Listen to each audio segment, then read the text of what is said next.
E aí, mais um dia estamos aqui, né? E como de costume, vamos fazer aí uma recordação. Então, nós começamos ali na contemplação, a gente olhar tudo em nossa volta para extrair dali o melhor. É mais ou menos como Deus fez. Deus, quando criou tudo, olhou para toda essa criação e viu que tudo era bom, ele contemplou. A partir dessa contemplação, a gente usa a nossa imaginação para quê? Para modificar essas coisas em melhor proveito, para torná-las mais eficientes, criar novas coisas, novos usos, né, novos serviços, para que as pessoas se utilizem dele. Depois, né, então a gente tem a contemplação, a criatividade, né, que tem a ver com essa criar uma ação. Depois nós damos uma intenção para essas coisas, né? Por que eu quero aquilo? Por que eu estou fazendo isso? Qual que é a minha intenção? Qual que é o motivo para a minha ação em cima disso que eu estou fazendo? Depois você pega tudo, né, e precisa de um combustível, né? Um carro, ele pode ser o carro que for, se ele não tiver combustível, ele não vai andar, ele não vai exercer essa função. Então, como gerar energia? Como gerar esse combustível? Como ter combustível suficiente para você colocar tudo isso em ação? Toda ação ela requer algum tipo de energia. Essa energia tem que ser retirada de algum lugar. Como é que funcionam essas questões? De onde vem a minha energia? De onde vem o combustível para mim fazer movimentar isso tudo? Depois nós conversamos um pouco sobre a questão da aderência, que é justamente o nosso grau de compromisso com todas essas coisas. Qual que é o meu fruto? Lembra lá? Tem uns que produzem 30, uns que produzem 60, uns que produzem 100 por um. Onde que a gente se classifica? Qual o grau de aderência? Qual a importância que eu dou para as coisas da minha vida? Né? Eu realmente faço o que tem que fazer? Ou eu vou levando a vida leva eu, deixa a vida me levar? Qual que é a perspectiva? Como é que a minha mente é organizada? Como é que meus pensamentos funcionam? A gente precisa de autoconhecer-se, né? A gente precisa de olhar a nossa rotina, olhar tudo que a gente tem em volta, olhar as coisas que nos cercam, como é a minha resposta a essas coisas e ir aprendendo. A gente aprende de nós mesmos, não tem muito mistério. O que a gente faz é não prestar atenção nisso. E aí eu vou falar de cadeira, eu sou um cara mestre em não prestar atenção. Mas eu tenho mudado, eu tenho procurado observar os porquês, né?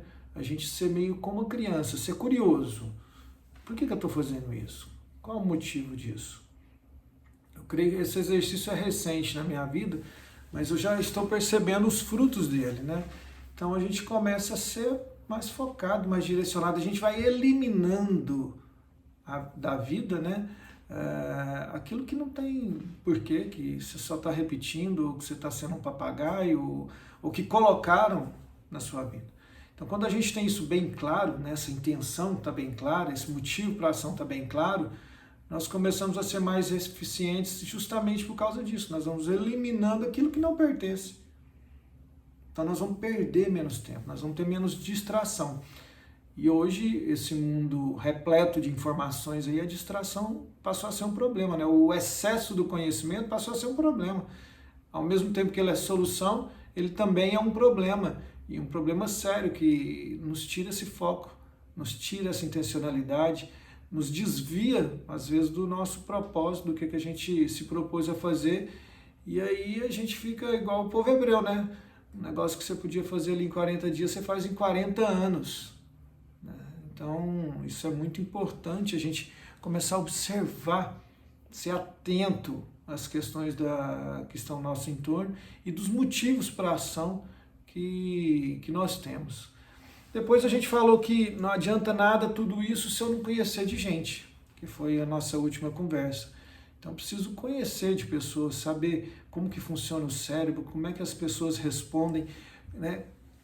A questão do padrão linguístico, de como é que eu uso a linguagem para que haja uma comunicação, para que eu consiga passar a minha mensagem e também o feedback disso, né? Perceber no outro a resposta a essa mensagem. Então, preciso treinar meus olhos, treinar minha mente para perceber essas coisas. Isso é até uma proposta minha agora em 2023, eu aprender um pouco mais, me aprofundar mais nessa arte de fazer a leitura das pessoas, entender as intenções e conhecer mais sobre as respostas delas à vida.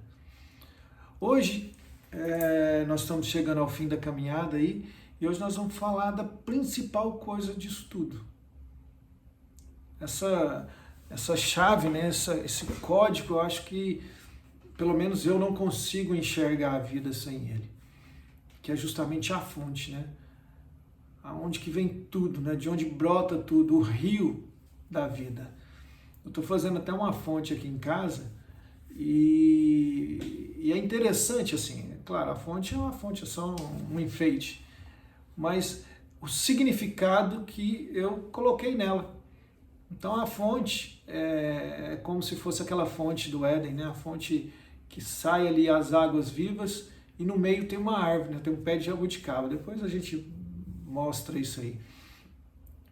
Então vai ser um local de desfrute, é um local onde você vai ter um prazer, você vai contemplar. É um local para você parar e pensar, você se desligar dos seus problemas, você se ligar à fonte. É a fonte que faz isso? Essa fonte que está ali? Não, não é.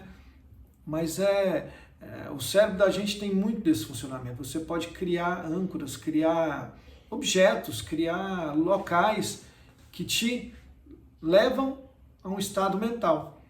Então essa fonte tem essa função aqui em nossa casa.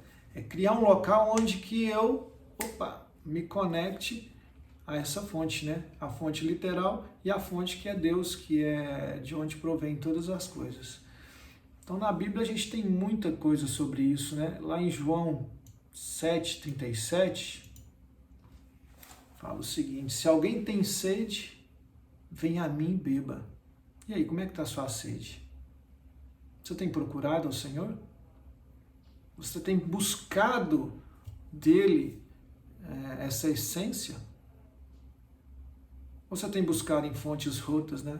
Fontes podres, fontes que não vão gerar um crescimento ou não vão te ligar à sua verdadeira origem? Você tem ativado a sua identidade? Aliás, você sabe qual que é a sua identidade? A sua identidade primeira é ser um filho de Deus, né? Jesus foi bem claro, né? Eu vim aqui para justamente te tornar um filho de Deus, te abrir de novo esse contato. Antigamente nós precisávamos de um sacerdote, nós precisávamos de alguém que fizesse essa comunicação, né? Com o divino, né? Como Jesus veio, morreu por nós, ele rasgou o véu. Então hoje nós não precisamos de ninguém. Nós temos um contato direto com o Senhor. Lá em João 7, também 38, que é a sequência, Jesus fala, né, quem crer em mim, do seu interior irão fluir rios de água viva. E eu fico olhando às vezes, cadê os rios de água viva que fluem de nós? Cadê aqueles milagres que Jesus realizava? Falava que nós iríamos realizar isso e coisas muito maiores, né? Então nós temos a promessa, mas talvez a gente não viva dessa forma.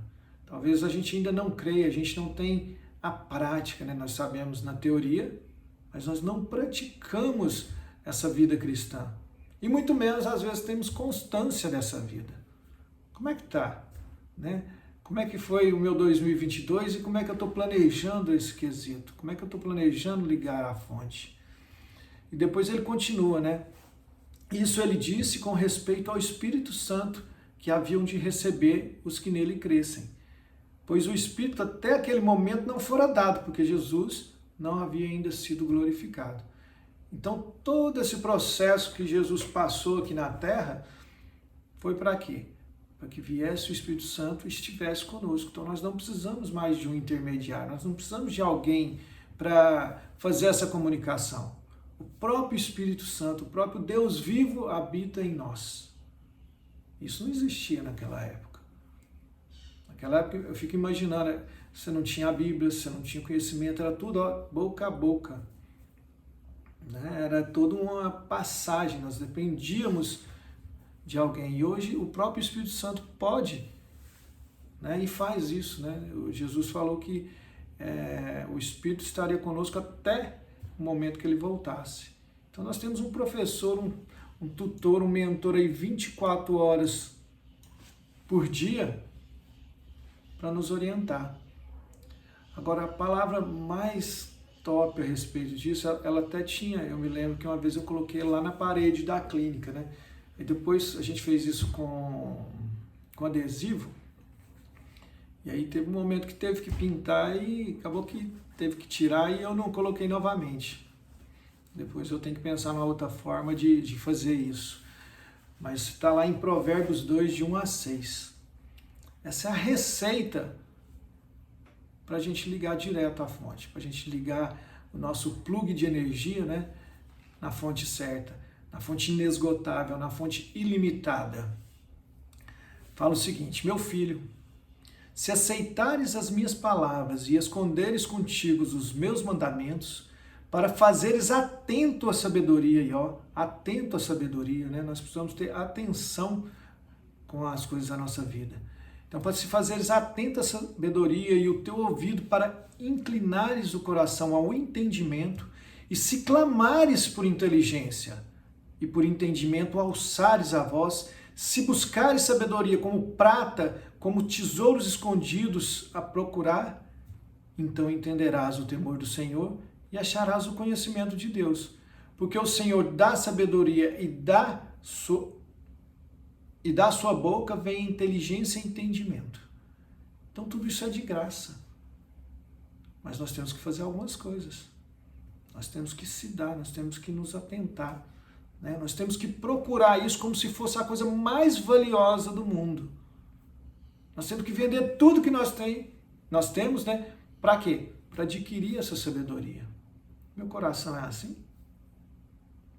Eu deixo tudo que tenho para buscar essa sabedoria, para buscar esse entendimento. Onde está meu coração?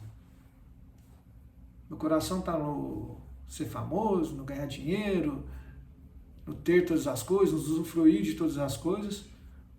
O meu coração está em servir o Senhor, que também pode ter todas essas coisas, não é? O problema não são as coisas, o que eu tenho ou deixo de ter. O problema é o valor que eu dou nessas coisas e a prioridade que eu dou nessas coisas. Em geral, né, tem aquela máxima. Primeiro é esse relacionamento com Deus, depois vem a sua família, né? Depois o resto. Como é que eu classifico? Quais são as prioridades? Onde o meu coração mais se encontra, mais habita.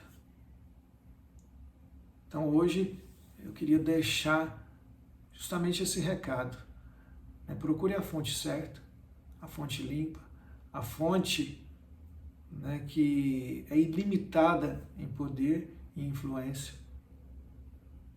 Procure a fonte que te fez. Ela tem o manual certinho, ela sabe como tudo funciona. E ela tem ali um tutor, ó, 24 horas por dia disponível para cada um de nós. Só que é igual alguma coisa online que a gente compra, fica lá no computador, eu tenho acesso, tenho tudo, mas eu nem abro, não olho. Ou então aquela ferramenta que eu comprei, coloquei lá no armário, guardei, nunca mais entrei em contato. De que vale? De que me adianta isso? Nada. Então eu preciso de saber a teoria e preciso praticar essa teoria. A prática dela ao longo do tempo nos vai dar a excelência, né? Vai fazer com que nós incorporemos isso na nossa vida. Eu, como dentista, eu pratiquei tanto, eu fiz tanto, que isso faz parte de mim, né? Eu não preciso nem pensar para fazer isso, já acontece. Por quê? Repetição, repetição, repetição. E é assim com todo mundo em qualquer situação, né? Quanto mais nós repetimos alguma coisa, automaticamente nós vamos nos tornando mestres. E ligar-se à fonte também é isso. É dedicar tempo, é praticar, é repetir isso ao longo dos dias. É que em 2023 nós possamos ligar mais fortemente essa fonte, nós possamos viver, nós possamos repetir, ter uma constância em ligar essa fonte para que nós possamos receber diretamente do Espírito Santo todos os códigos, né, todas as orientações, toda a educação que a gente necessita para que nós produzamos frutos 100 por 1.